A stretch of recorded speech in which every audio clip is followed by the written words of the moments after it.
Thanks for joining us here. This is our second year participating with a USD competition. Last year we did the One Challenge, and now really excited to do the Changemaker Hub and the Changemaker Challenge, which is a larger and greater opportunity for students to get involved and active and participate.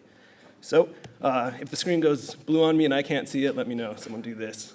I'm gonna get right started. So yeah, like Tara said, my name is Jonathan Zaidman. Just to get started, I'm gonna promise you guys 3 things today. First, I'm not going to go over my time limit. I'm going to respect your guys' lunch and time and activities. Second, this is not going to be the most revolutionary speech you've ever heard. This is all kind of commonsensical. This is also my path, and maybe it applies to you. Maybe it does not.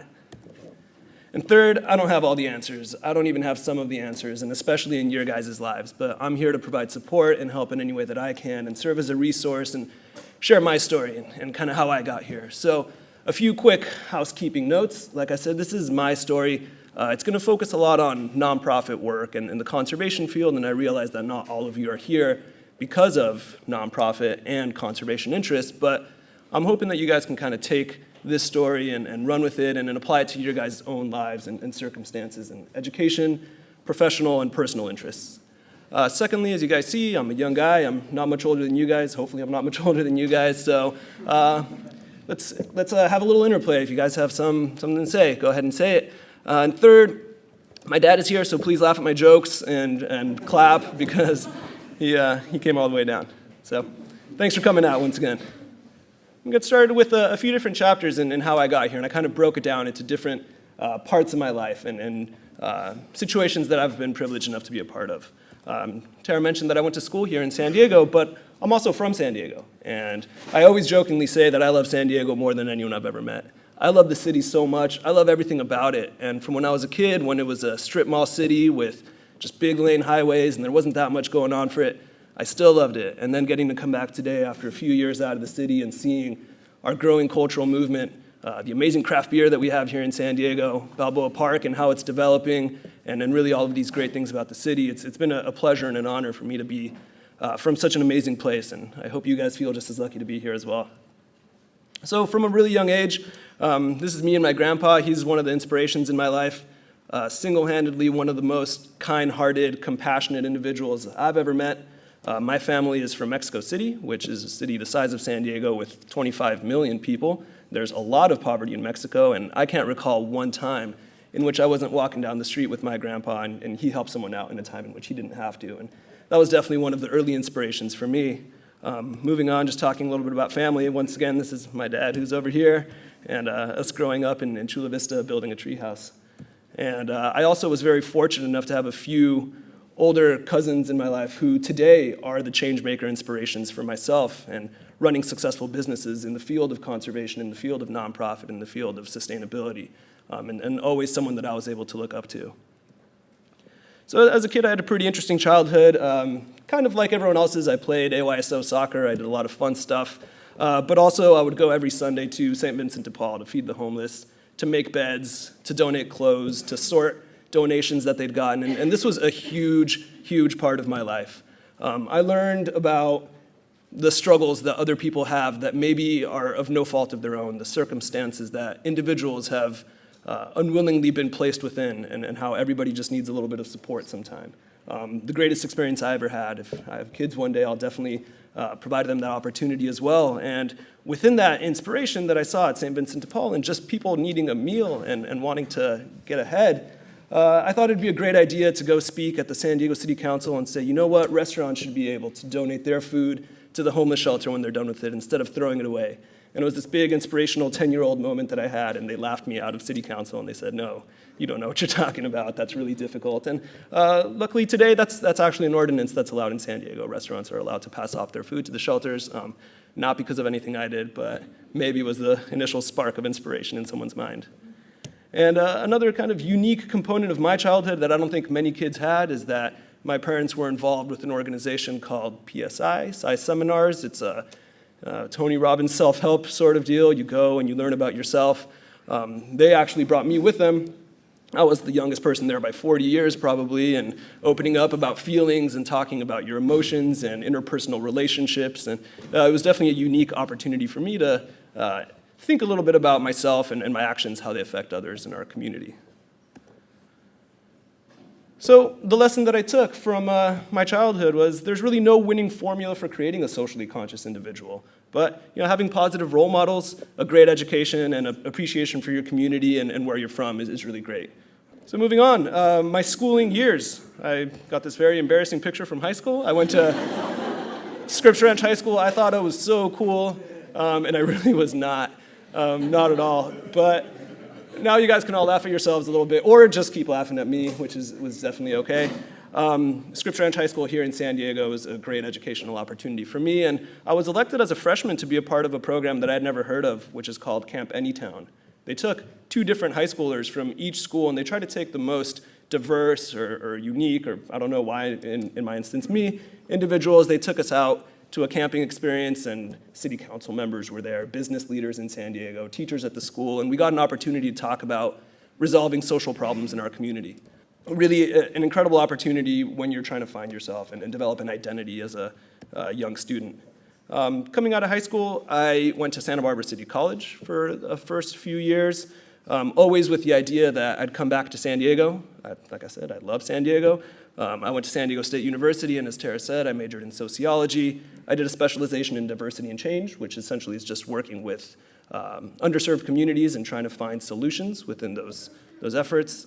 Whilst at SDSU, I was a part of E3, which is their environmental club. Really, really excellent opportunity if you guys have opportunities to join clubs on your campus and help resolve social issues.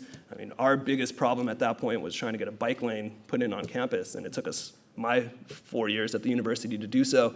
So a really great opportunity, and then I spent the rest of my time playing Ultimate Frisbee, which is just the college experience as per movies that we see.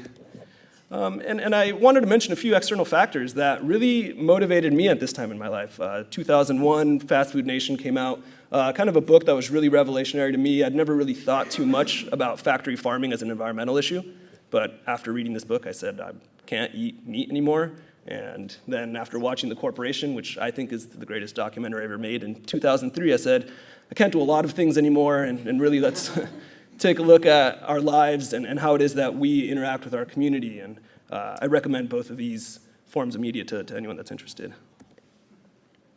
So lesson 2 is to ride the wave and let yourself be swept away by the positive experiences in your life. If you're surrounded by a group of people that are really active and engaged and passionate, really join that and see where it takes you. So this is where you guys will be going next. It's the growing up phase. What will you be doing after you graduate from college? Well, I had a pretty great plan. It was to travel around the world and stop wherever I could and volunteer and do great things, help rescue elephants in Thailand and underserved communities in India. And that was definitely a great part of my experience and transitioning from the university years into the professional setting. After that, I was part of a startup, tiny nonprofit organization called Metacuriousity. What we did is identified unique educational programs in diverse geographic settings. So I was lucky enough to get to go to Hawaii and travel around the islands, identified really great programs, teachers that were really engaging students in a way in which they'd never been engaged before, and get into that school, interview the students, the admins, the teachers, and create a curriculum that could be replicated by a teacher in New Jersey or in San Diego. So I got to see this really tiny nonprofit. It was 3 employees. I got to live in Hawaii. It was pretty great. Definitely a good time in the professional setting. I then moved on back to San Diego for an organization called Wild Coast. They operate in Imperial Beach. They do binational coastal conservation issues. I was managing the Marine Wildlife Conservation Program and charged specifically with the implementation of the Marine Life Protection Act. All very complicated stuff, very difficult and very, very educational in working with communities, working within the nonprofit setting, and working with local government. Wild Coast is a medium-sized organization, kind of bigger than Metacuriosity.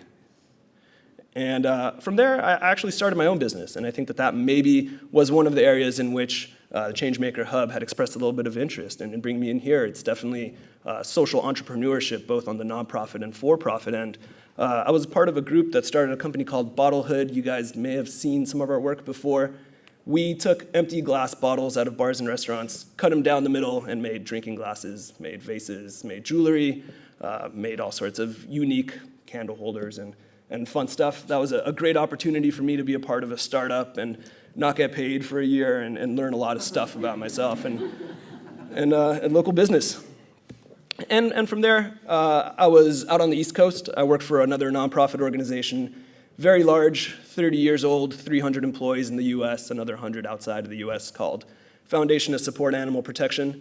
I was managing the internship program, so I managed interns in 5 different US offices and 3 different international offices, and learning about a large organization and the bureaucratic issues within nonprofit in that setting was a really exciting and interesting opportunity for me.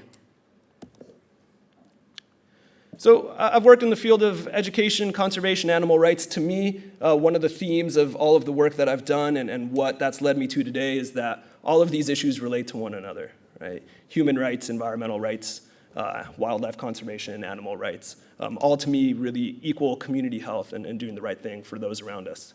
Like I said, I've worked for small, medium, and large organizations. There's definitely challenges within them all and great highlights as well.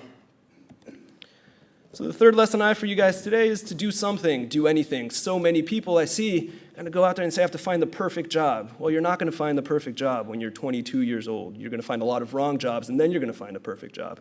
So try anything when you guys get out there. Take opportunities that you're offered and explore and move to new cities and try different things that you may not feel comfortable with. So chapter 4, that kind of brings us to today. This is what I'm involved with. So leaving Foundation to Support Animal Protection, I had all these opportunities with different sized organizations that operated across different platforms and had different causes, but all a similar central issue on education, conservation. And I knew that that's the field that I most cared about and wanted to stay involved in, but I'd also seen a lot of the challenges involved with these organizations, both small, medium, and large. So I said, you know what, I'm gonna start my own nonprofit, see how hard that is. It's pretty hard, so if you guys are thinking about it, just keep that in mind. Yeah, as it turns out, it's pretty tough. So today, I stand here today as executive director of the One-to-One movement. It's been 2 years now. We were formed in January of 2011. We started with a few basic founding principles. One, we wanted to develop an organization that had one-to-one conversations. I was kind of tired of the organizations that just would put a billboard up and say, we've done our work, that's our outreach, or put on an ad on TV. We really wanted to get back to conversations. Everything that I care about and am passionate about in my life came from a conversation with someone, a family member, a teacher, Captain Planet, someone that really affected me in a positive way. So we wanted to serve as that one-to-one opportunity for people to re-engage into the community. We saw so many social issues around us, and it becomes difficult to say, well, what should I do? Do I need to buy solar panels or a Prius or start making my own clothes out of potato sacks or become a vegan, or what am I gonna do? And we felt like that made a lot of people apathetic to the causes of conservation. And they said, there's so much to do. There's really nothing that I can focus on that I'd be actually able to make a difference in. So we wanted to point to the fact that there's a direct one-to-one correlation between the positive things that we do and the positive reactions that they have. If there's one thing you can do, that's great. Go ahead and do that. So that was the founding principle of the organization. We wanted to be positive, fun, young, inclusive, and accessible. We saw so many efforts that made it seem so hard to be a part of the conservation movement, and so many efforts that were so gloomy. It's like polar bears are dying, and ice caps are melting, and the ozone layer is expanding, and what are we gonna do about that? Well, let's talk about the fun components about conservation and how it's gonna make your life better, getting to spend more time outside with your family, getting to ride a bike more often, see more of your community. So that's the focus that we take as an organization. We wanted to let people find their own one. We didn't want to have a boilerplate definition as to what conservation means. You have to do this, this, this, or that. You know, it's find your own thing and find something that gets you excited about your community and pursue that. And we want to put ourselves out of work. We see so many nonprofit organizations that have been around for 60 years. Well, the way we look at it is we want to not be around in 10 years because we're not needed anymore. So just to touch on the entrepreneurial component of forming an organization, like I said, it's not easy. Specifically within the nonprofit sector, the IRS is really selective as to who they not allow to pay taxes. So there's an incredibly lengthy application period. If anyone's interested in nonprofit formation, I'll stick around to ask a few questions. But you also, just like any other business, want to have an organizational strategy. You want to have a business plan. You want to have your campaigns and programs in place. And that's all work that we did before we established the organization. So what do we do? What's the one-to-one movement? Well, we focus on a few different categories. We do education, both in the K through 12 setting. We do introduction to sustainability classes. We do specified courses on food, water, waste, energy, or transportation, and always with a focus on engaging and interactive opportunities for students. We don't want to stand in front and lecture. We want to get them talking about the issues that affect them in their lives. So that's the focus of our educational programming. And most recently, we've just launched this Away project last week, actually, in which we provide students these duffel bags that we made out of waste vinyl. I brought my own, actually. We'll give them this duffel bag, and we'll say, hey, listen, carry this around for the week, and put within it any waste that you generate. Used a water bottle, used a piece of paper, you ate a bag of chips, throw it in there. We come back at the end of the week, we go through their waste, and we identify where they're doing a great job, where they can improve, and then we frame those issues as a community issue. What happens with our waste? How is that affecting our coastal environment? What's up with the landfill? So we're trying to provide tangible and interactive opportunities for our students to really see, how does waste affect them? We don't want to say, well, the average San Diegan produces 6 pounds of waste a day. Well, what is 6 pounds of waste a day? Is it 500 sheets of paper? Is it 80 water bottles? Now they're actually seeing, oh, well, it's a bunch of Cheetos and Takis bags, and that's actually what my waste is. We have a program called San Diego Sustainable Living Institute, which actually does a lot of projects here at USD. We do 15 different advanced urban agriculture courses, from vermiculture to backyard chickens, beekeeping to rainwater conservation, and really anything, and a 12-day permaculture design course. We have all sorts of exciting and educational programs that are more advanced than the just introductory conversation to sustainability. We run a few different community campaigns, one we call CCC, Community, Culture, and Conservation. We help event planners from the very large Pride Festival with 150,000 people to tiny Spirits Fest at Boardwalk Pier. We're just helping them be as sustainable as possible. We'll create a personalized conservation plan for that event planner and help them implement it. We also have a campaign called The Last Straw. We ask bars and restaurants to provide drinking straws only upon request. And you may be saying, well, the drinking straw is not the end-all, be-all to the conservation world, but it's definitely something that's an introductory step for any corporate entity. Anyone can do it. There's no investment. There's no infrastructure. It's just don't give straws to people that don't want them. We currently have 68 restaurants participating in this Last Straw campaign, and they together divert over 1.2 million straws that are non-recyclable from our landfills, from our neighborhoods, and from our waterways. And social engagement is really the third component to the work that we wanted to do. We wanted to serve as a communications organization, not necessarily as an awareness organization. But we find that conservation groups have been pushing awareness for the last 35 years. They've been telling you, hey, there's this alternative. It's called solar power, or there's hybrid vehicles, or there's tote bags that you can take to the store. Well, at this point, we all know that. Everybody knows that those things exist. But what we're lacking is some sort of an engaging communications vehicle that gets us really worked up and what gets us engaged in trying to make that difference in our community. So we're really focused on social media, multimedia, be it through video work, through graphic imagery, through photography, and events. And we've put on 2 very successful events, one which was at USD. We did an art show in which we had 25 different local artists paint on repurposed materials. It was a ton of fun, it was great. And we did America's Finest Film Festival, which was here at USD. We screened 20 different short films that just highlighted the beauty and diversity of San Diego. And neither of these events really had overt message on conservation. And that's really what we're trying to push. We don't want to coordinate a 6-hour conference on marine biodiversity that only people interested in marine biodiversity are going to come to. We wanted to do fun events that people are going to want to come out to, and then within that, espouse the message of conservation however we can. So real briefly, this is our team. From the top, myself, our Associate Director and Director of Education, Amanda Tatum, San Diego Sustainable Living Institute Director, Josh Robinson, and Co-Director, Yael, and then our Board of Directors beneath them. We're always looking for excited and engaging and unique individuals to come be a part of our team. So if anyone here is interested in what we do, please come speak to me afterwards. And just real quick, our future vision for where the organization is going to go is definitely establishing a strong sense of organizational sustainability. How can we make sure that we're paid so that we can keep doing this work in the future? Getting an understanding for our team needs and where we can improve development or communications, education, or kind of some recent grads, coordinator level staffers that can help get out there and spread the word. the role that we envision ourselves in the future, which is creating really engaging multimedia and getting really well-known individuals who want to spread the word of conservation within their own communities, and expansion and replicability. So that's the one-to-one movement. Lesson number 4 is forming a nonprofit is hard.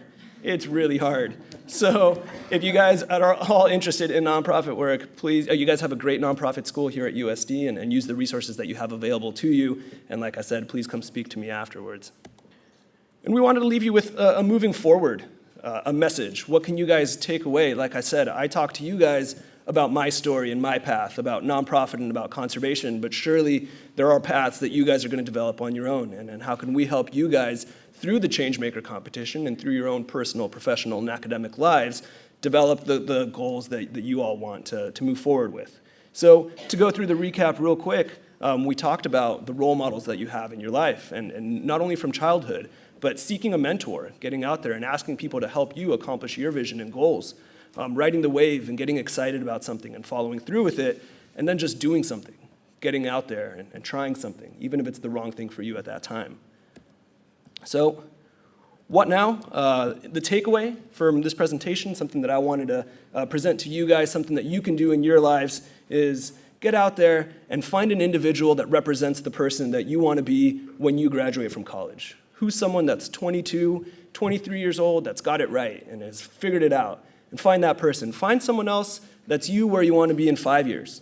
You know, they're maybe a little more professional. They've developed some experience. And find the person in 10 years, 3 different individuals.